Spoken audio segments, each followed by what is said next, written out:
మార్కాపురం జిల్లా రాయవరం వద్ద ఘోర రోడ్డు ప్రమాదం జరిగింది. ప్రైవేట్ ట్రావెల్స్ బస్ లారీ ఎదురెదురుగా ఢీకొన్నాయి. దీంతో మంటలు చెలరేగి బస్సు లారీ దగ్ధమయ్యాయి. బస్సులోని 10 మంది సజీవ దహనమైనట్లు తెలుస్తోంది.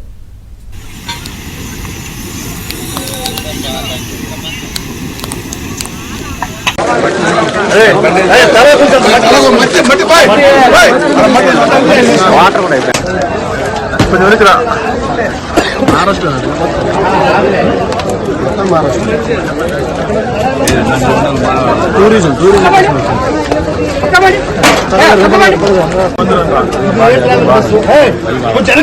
అర్థం చేసుకోండి.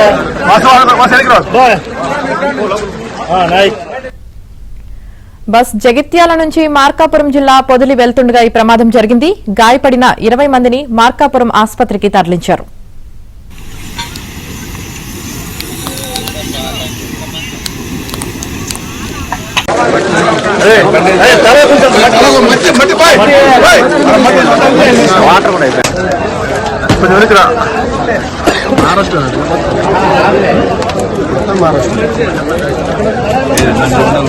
టూరిజం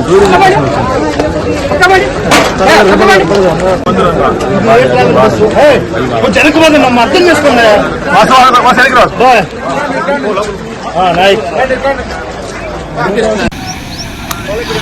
జనాలు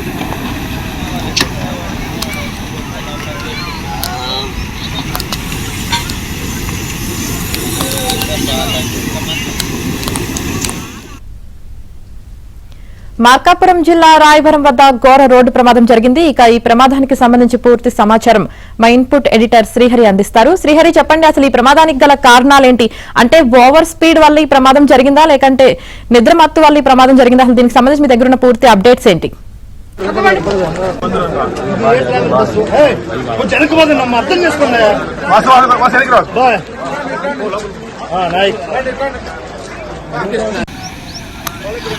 జనాలు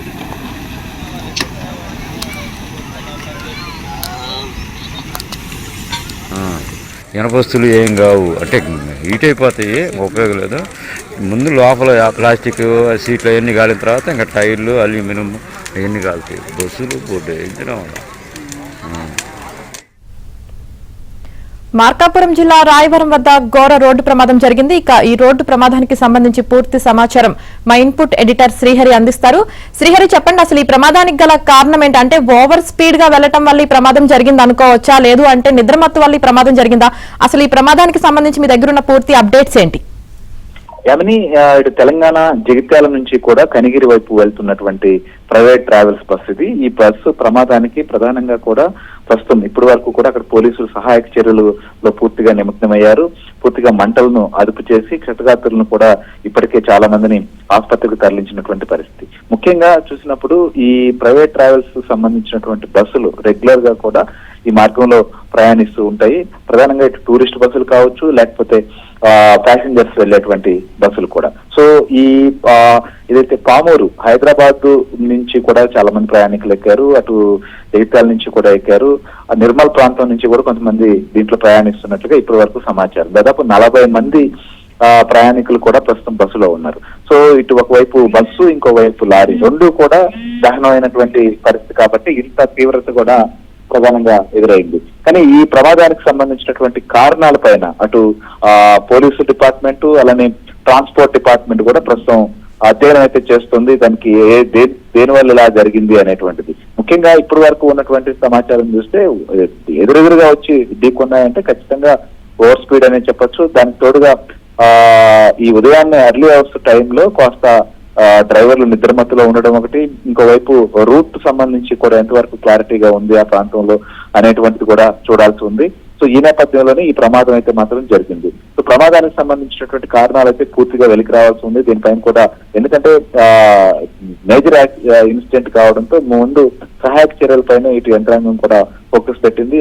అక్కడికి మొత్తం కూడా పూర్తి స్థాయిలో అక్కడ ఉన్నటువంటి వారందరినీ, ఎవరైతే గాయపడ్డారో వీరందరినీ కూడా కాపాడేందుకు తీవ్రంగా ప్రయత్నం చేస్తున్నారు. అందుకే వారిని ఆసుపత్రికి తరలించారు. మెరుగైన చికిత్స కోసం అవసరమైతే అక్కడి నుంచి ఇటు ఒంగోలు కావచ్చు, గుంటూరు, విజయవాడకు కూడా తరలించాలని చెప్పి ఇప్పటికే అధికారులు ప్లాన్ చేశారు.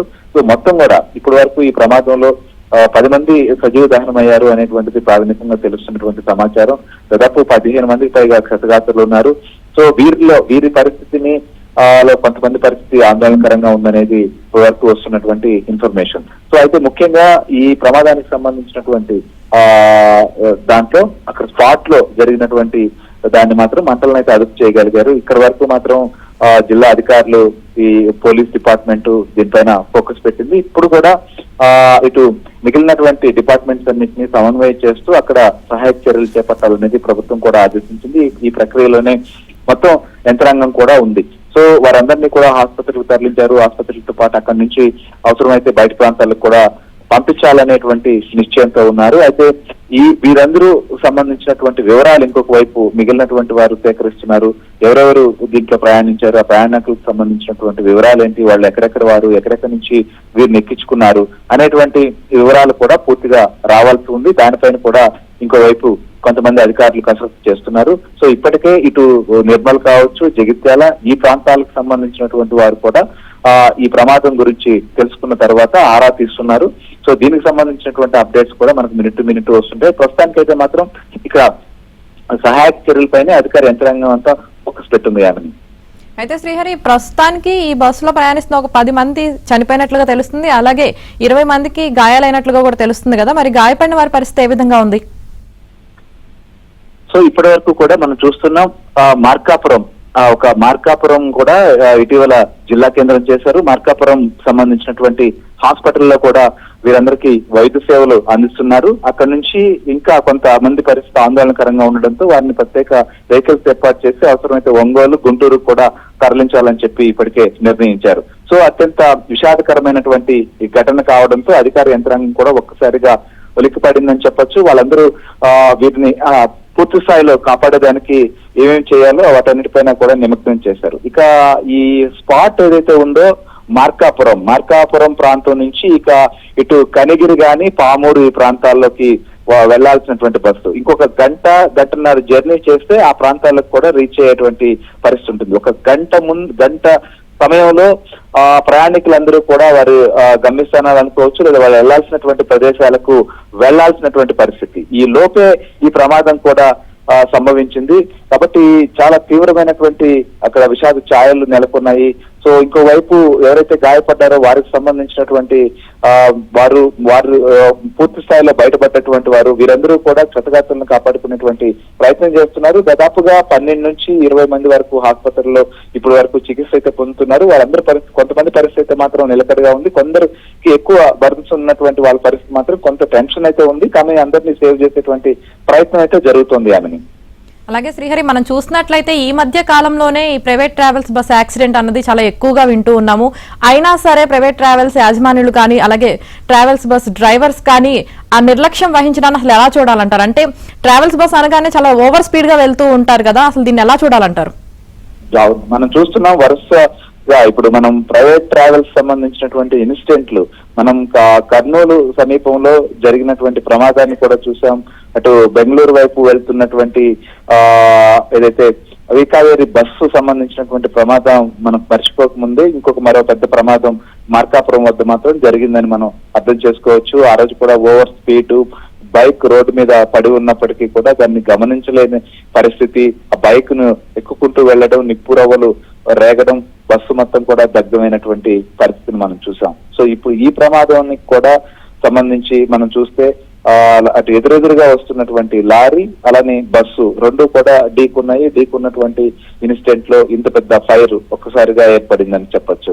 సో కానీ ముఖ్యంగా చూసినప్పుడు ట్రావెల్స్ బస్సులు మనకు ఇటు తెలుగు రాష్ట్రాలకి హైదరాబాద్ నుంచి నలుమూలలకి కూడా తెలుగు రాష్ట్రాల్లో ఉన్నటువంటి తెలంగాణ, ఆంధ్రప్రదేశ్ అనేక ప్రాంతాలకు పెద్ద సంఖ్యలో ట్రావెల్స్ బస్సు ప్రతినిత్యం కూడా వెళ్తూ ఉంటాయి. ఇవే కాకుండా కొంతమంది టూరిస్టులు పుణ్యక్షేత్రాలు కానీ లేదా ఇతరత్ర ప్రదేశాలకు వెళ్లేటువంటి ప్రయాణికులు కూడా పూర్తిగా ఈ ప్రైవేట్ ట్రావెల్స్ ని ఆశ్రయిస్తూ ఉంటారు. సో కాబట్టి ప్రైవేట్ ట్రావెల్స్ సంబంధించినటువంటి బస్సుల విషయంలో, జాగ్రత్తల విషయంలో ఇప్పటికే ఇటు ప్రభుత్వం, అధికార యంత్రాంగం అనేక తనిఖీలు చేసిన చర్యలు చేపడుతున్నప్పటికీ కూడా వారు పూర్తిగా ఇంకా కూడా సరైనటువంటి చర్యలు పాటించడం లేదు అనేటువంటి విమర్శలు మాత్రం వ్యక్తమవుతూనే ఉన్నాయి. ఎందుకంటే ఈ ట్రావెల్స్ బస్ సంబంధించినటువంటి దాంట్లో ప్రధానంగా లాంగ్ జర్నీ చేసేటువంటి బస్సుల్లో 2 డ్రైవర్లు మినిమం ఉండాల్సినటువంటి పరిస్థితి ఉంటుంది.